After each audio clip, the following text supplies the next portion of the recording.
Pleasant good day everyone, I am Lyrical Evangelist and welcome back to my channel. Right now today we want to discuss something in 1 Corinthians 27 which says, God uses the foolish things to confound the wise. God uses the foolish things to confound the wise. Now, in this age of technological advancements, in this age of education, in this age of the internet where information and knowledge in a whole is so readily available and accessible, this verse makes so much sense.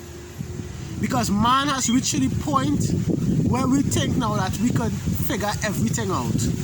We think that our scientists could figure everything out. God uses the foolish things to confound the wise. You don't believe me? Which one of us nowadays would spit on a blind man eye and heal him? That is not logical. That is not something logical to do. You understand? But Jesus himself spit on the ground, rubbed it on the blind man and tell him, go and wash in the pool of Siloam. And he was healed. He was healed. And even when he went and he was celebrating and he was dancing and he was jumping, the Pharisees in the synagogue couldn't believe it. See, we have finite minds. You don't believe me? What about the situation with Noah? What about the situation with Noah? Rain had never before fallen on the earth. Never before. And here Noah is now trying to convince people that not only is something called rain gonna happen, which you never saw before, but that it is gonna flood out the entire earth. These people, I could imagine, these people watching them like, what kind of madman, what kind of charlatan Noah is, boy? Noah preached for more than 100 years, trying to convince, and not one person, not one of them entered, except for his own family. Nobody on the outside entered. You understand what I'm saying? The mist used to water the earth, right? It had no rain back then. Mist used to water the herbs and the plants and everything else on the earth. But when God declared it was so for the flood, it happened. And people couldn't believe it. God uses the foolish things to confound the wise. They were saying, boy, that foolish, it had no such thing as rain. That could never happen. That foolish. What about the situation in Jericho? They're marching around this.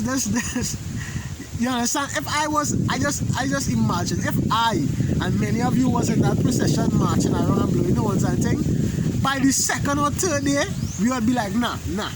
This ain't making no sense. This ain't making no sense. I rather grab my knife and my sword and go in there and start to fight and kill people. This marching around thing ain't making no sense. We ain't believe this going to work. The people inside in Jericho laughing at we.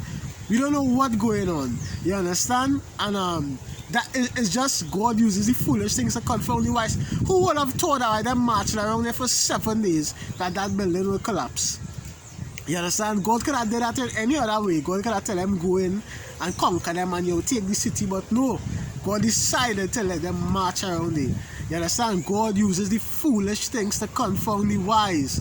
Too many times people nowadays they believe they're getting too intellectual to believe. And back then I had believed in intellectualism, right? And before I came to Christ, you know, and many others, which is what hindered them, because you get to a point where you think, you know, I have a lot of academic revelation and I know this and I have a PhD in this, I have a master's in this, and the more you start to advance academically, oh yeah, in your academia, the less you begin to loosen your grip on God, because you just think to yourself, yeah boy, I'm bright, I can figure these things out. Many atheists, listen to what I'm saying, many atheists, especially ones I've come into contact with, they are not stupid people, you know.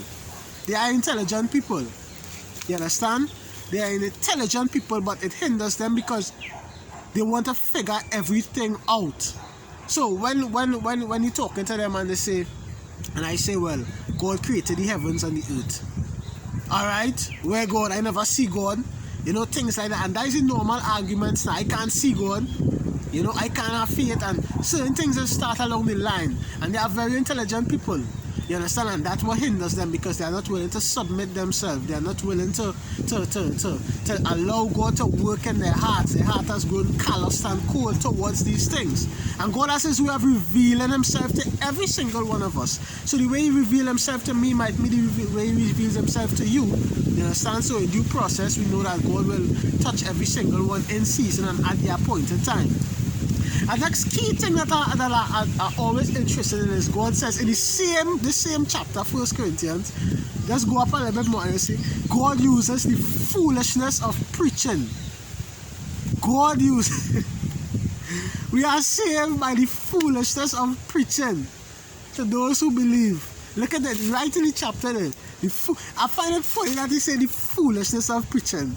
And it just makes me laugh because by that is how we are saved. You know that faith comes by hearing, right? And hearing by the word of God. So it's by preaching. But I say, why would he call it the foolishness of preaching?